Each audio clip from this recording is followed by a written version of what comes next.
reflecting because the deadline was just a few days away. This is a Friday afternoon. My deadline was the following Wednesday. And I said, there's one piece of information that I don't have, and that is firsthand. What is it like? What are these facilities like? And what is our homeless services system like from a firsthand perspective?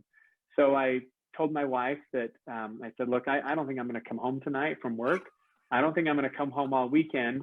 And I told her what I was going to do. And she, like my law professor, she said, well, my advice is don't do it. But I know that you're not going to listen to me.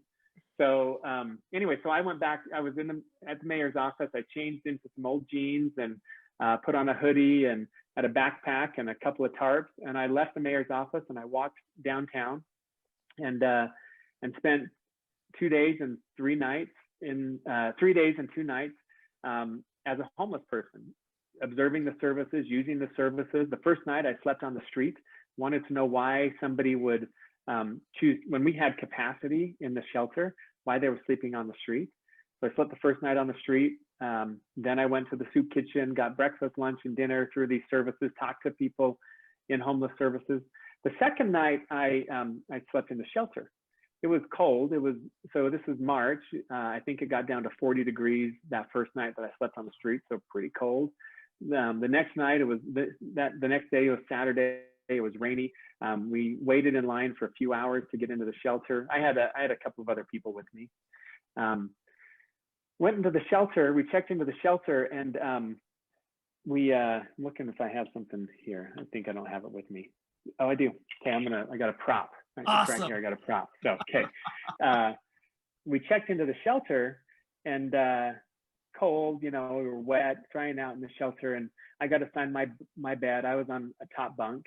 I'm going to back up just a little bit. As I was waiting in line to get into the shelter, we were talking to some other people who were waiting in line, and they said, we don't recognize you. You must be new to the shelter. You've never stayed here before. And I said, no. And he said, well, I have some advice for you. He says, first piece of advice is when they turn the lights out at night, don't go to the bathroom because it is dangerous and something will happen if you try to use the restroom at night. He said if you have to go, just wet yourself.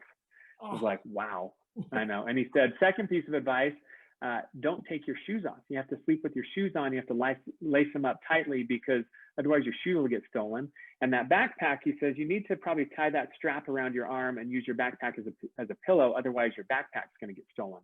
So I'm starting to feel a little bit terrified, right? As I go into the shelter, I get assigned a bunk. My 2 companions were somewhere else in the shelter, and I'm on this top bunk. And as I laid down on my bed, a fight broke out a couple beds away. And some guy got ripped off of the bottom bunk. He hit his head on the cement floor and cracked his head open, was bleeding.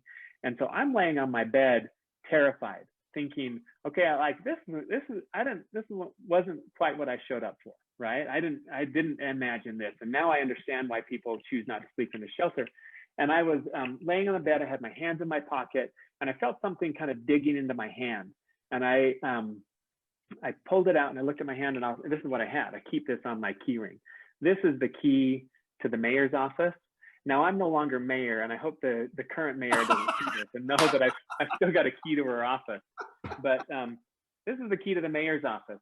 So this is my car keys here. But what I had taken with me, I'd left everything behind: my wallet, identification, money, credit cards, everything. I'd left it behind.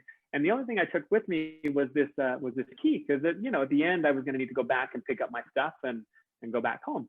But I was laying there in that bed, just clutching this key and clutching it pretty hard. I pulled it out, and a light bulb went off in my mind, and I realized that I think on a subconscious level, what was happening was I was reassuring myself that if I got beat up, if something happened, if I got too cold, not to worry, because there's this key right here. And this key would unlock a door where I had a health insurance policy, I had a job, a paycheck, a credit card, a car, a home that would take me to a home.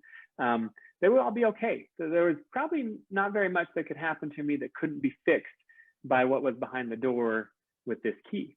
And it immediately hit me that as much as I was trying to understand homelessness from the perspective of someone who was homeless, I would never understand it because I had this foundation that nobody else had. Everybody else who was there they had exhausted every other option they had. They had nothing else to turn to.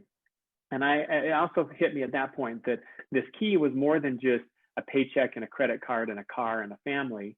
This key meant I was the mayor and I could do something about the violence and the crime and the addiction and things they were seeing. And that I really felt a weight at that time that I thought, because I was worried about, okay, I'm probably never going to win another election with thousands of people protesting me. This decision is going to be really controversial. Whatever I decide, there's no good option. And in that moment, I realized it wasn't about me. It was about the several hundred people around me who, they didn't know that I was mayor. They didn't care that I was mayor. They just knew that they were desperate and they had nowhere else to turn. And I had a key that could help them.